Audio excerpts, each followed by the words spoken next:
तो गणपति बप्पा पिछले कई दिनों से अपने भक्तों के घरों में विराजमान हैं, लेकिन अब उनके जाने का समय है। बाप्पा के विसर्जन पर अगर कुछ खास उपाय किए जाएं, तो आपकी हर मनोकामना की पूर्ति कर देंगे मंगल मूर्ति।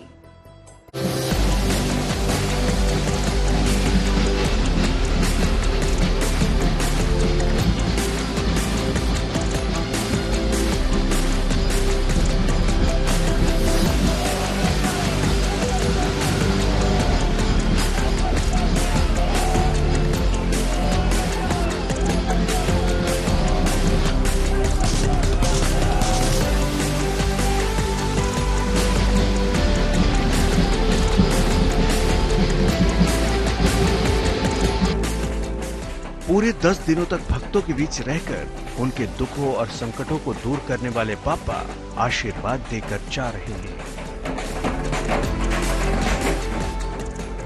बाप्पा सबसे विदा ले रहे हैं। हर साल की तरह इस बार भी भाद्रपद के शुक्ल पक्ष की चतुर्दशी को बाप्पा की विदाई हो रही है। भक्त भाव विभोर हैं और बाप्पा की भक्ति में बस लीन हो जाना चाहते हैं।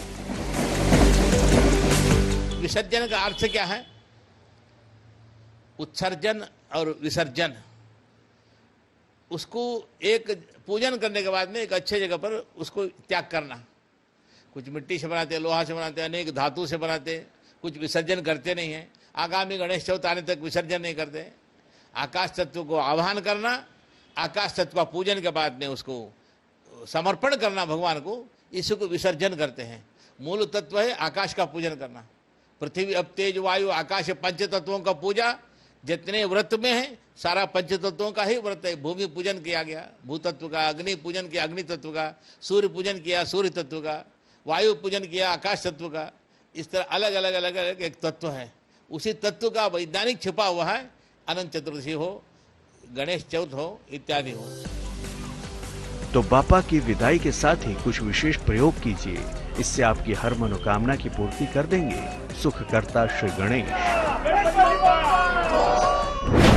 एक भोजपत्र या पीला कागज लें, अष्टगंध की स्याही या नई लाल स्याही की कलम भी लें। भोजपत्र या पीले कागज पर सबसे ऊपर स्वास्तिक बनाएं। उसके बाद स्वास्तिक के नीचे ओम गं गणपतये नमः लिखें।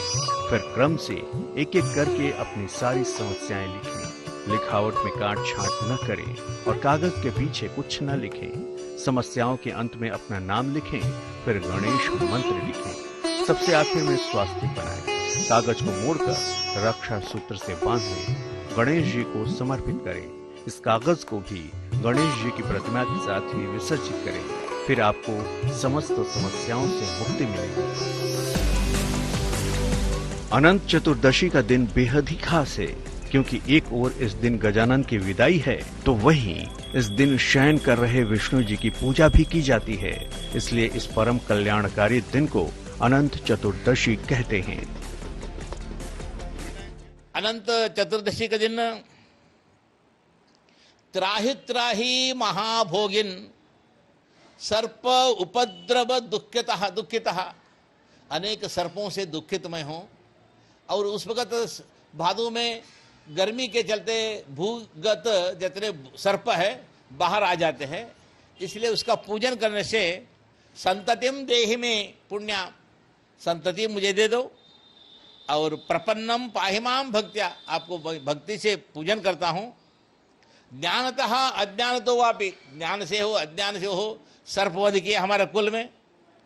और आपका शयन ये है अनंत, इसलिए भगवान शेषशाही पर आप है।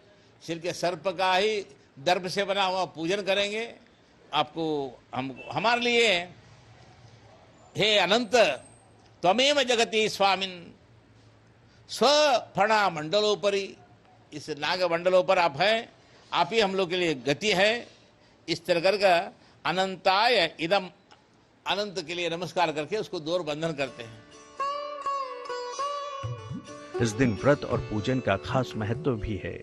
ऐसी मान्यता है कि अनंत चतुर्दशी के व्रत से हर समस्या और कष्ट दूर हो जाते हैं। तो आइए अब आपको बताते हैं अनंत चतुर्दशी व्रत की महिमा। इस दिन मोक्ष की प्राप्ति के लिए भगवान विष्णु की भी पूजा की जाती है। इसके लिए अनंत चतुर्दशी का व्रत रखा जाता है। बंधन का प्रतीक सूत्र हाथ में बांधा जाता है। व्रत के पारायण के समय इसको खोल दिया जाता है। इस व्रत में नमक का सेवन नहीं करते। पारायण में मीठी चीजें जैसे सेवई या खीर खाते हैं। इस दिन गजेंद्र मोक्ष का पाठ करने से जीवन की तमाम परेशानियां दूर होती हैं। पांडवों को अनंत चतुर्दशी व्रत से खोया राज्य मिला था। श्री कृष्ण ने पांडवों को इस व्रत के बारे में बताया था। पांडवों ने द्रौपदी सहित रखा था अनंत चतुर्दशी व्रत। जरासंध वध होने के बाद में भीम, अर्जुन और कृष्ण जैसे आ रहे थे, बराबर पहाड़ पर आए। उसी वक्त धर्मराज जी वहां उनको अर्घ्यपाद्य इत्यादि किए। कृष्ण भगवान को आपका दया से जरासंध का वध हुआ। जितने साधु संत जितने जेल में थे सबका विमुक्त हो गया। आपका आराधना उसी दिन वहां से किए। अनंत भगवान वहां सोए हुए, हजारों करोड़ों लोग आकर वहां अनंत व्रत करते, अनंत दौर बांधते हैं। सब लोग उस दिन व्रत का बहुत बड़ा महत्व दिया गया। श्रीहरि का ये व्रत आपके जीवन की विपदाओं को हर लेगा। गणपति विसर्जन के महापर्व पर बाप्पा की विदाई के साथ साथ भगवान नारायण का ध्यान, पूजन और उपासना महाफलदायी है।